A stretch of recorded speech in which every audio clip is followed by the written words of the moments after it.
I didn't get to say what I was going to say in that last clip, the video before this one, because my fat fingers turned off the camera. So anyway, I'll pick up where I left off. There's water running here, and it looks like it goes underground in a little hole, and it's dry here. So I'm going to walk along this channel, look for any other streams that might dump into it. Here it comes back up above the ground, or really, the ground gives away. So I'm gonna walk up here, look for more channels, and get down to that bigger stream. Figure out where that goes.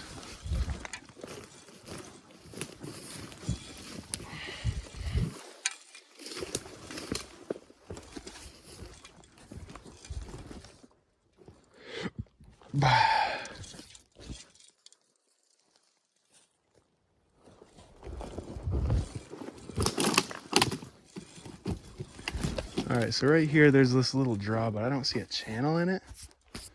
I'm gonna double check to see if that shows anything on the map.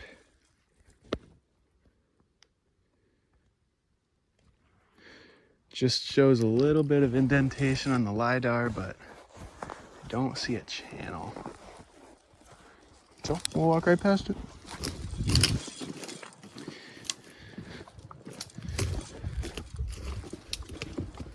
Another thing I think is interesting about water in the woods. Ooh, that's kind of cool. That might be like a cool name for the channel instead of just my name. Water in the woods.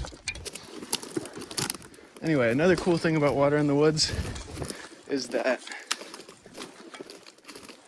it like collects more and more water as it runs downhill. I guess it makes sense, but like, where does this water come from? I don't know. Actually, that's a lie. I do know. I looked it up once because I wasn't sure. Like I know there's all this water just running out of hillsides and mountainsides, and I wasn't sure how it got there. It makes sense when you're like down on a plain that there's water underground, but up on these huge hills, like right now I'm at an elevation of 1,500 feet, maybe 1,000. And there's water just coming out of the ground, and there's nothing above me except a hill. There's no lakes, there's no ponds. So where's it come from? And I looked it up, and what happens is when it rains and snows, all this water collects in the soils, and it starts running down until it hits a non-permeable layer. It'll hit a clay, or it'll hit rocks, stuff that it just can't flow through. It can flow through regular dirt, like this stuff here. It'll flow through that, but it won't go through these rocks and clay, and whatever else might be in the ground. Mostly rocks and clay. And what happens is it'll sit on this non-permeable layer and build up until it finds a place it can sneak out. A crack in the rock, or a place where the soil is softer. And that is how we get springs way up in the mountains. I thought that was kind of interesting when I read about it. And I guess it makes sense if you think about it. I just wasn't thinking, I guess. So it looks like here we're coming up on a fish stream. I'm not seeing a break anywhere.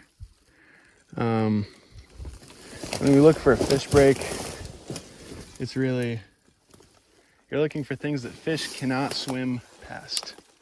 So like a waterfall, or a gradient that's too steep.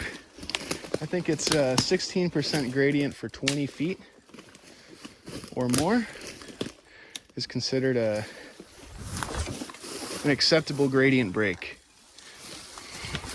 And the reason you want to figure this out, figure out where the fish can and can't go, is that my whole job is to protect the streams in order to protect the fish. And different streams get protected different ways. So it's really helpful to know where it's considered a fish stream and where it's just a non-fish stream.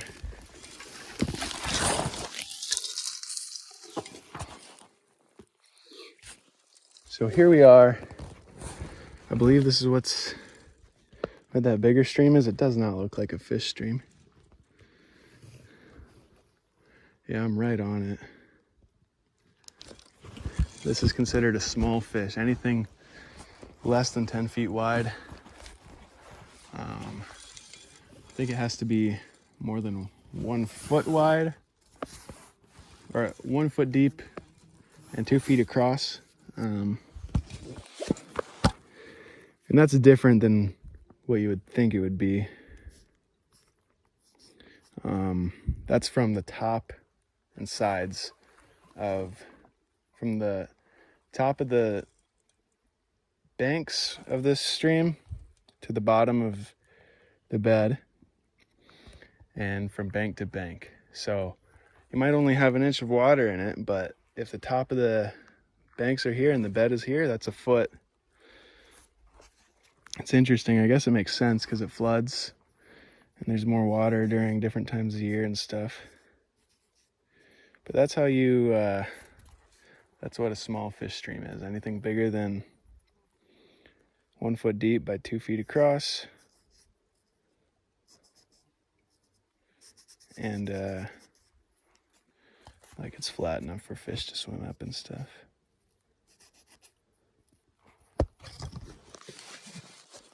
So I'm gonna throw up a tributary junction right here on these dead branches on this hemlock tree.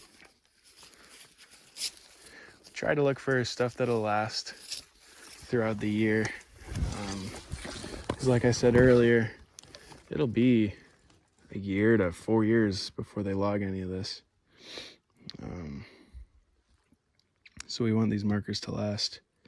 The thing is, I'm also putting these markers on the iPad, and we're drawing them on maps, paper maps, so that even if this ribbon right here falls down, or an elk tears it down, or this place goes up in smoke and it melts, the marker's still there digitally and on our paper maps. So it'll be there. You'll be able to find it again. Ow.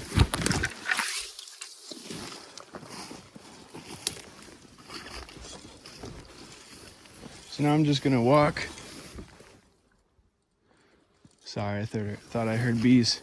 I'm just gonna walk down this small fish stream. Personally, I don't see any way a fish could live in this. It's like 2 inches deep. Oh, you know what? Here a fish could probably live in it. It's deeper. I don't see any fish. I see a lot of water bugs. No fish. That would be a pretty picky fish, I feel like. I would not want to live in a place like that. Shallow and muddy. Barely flowing.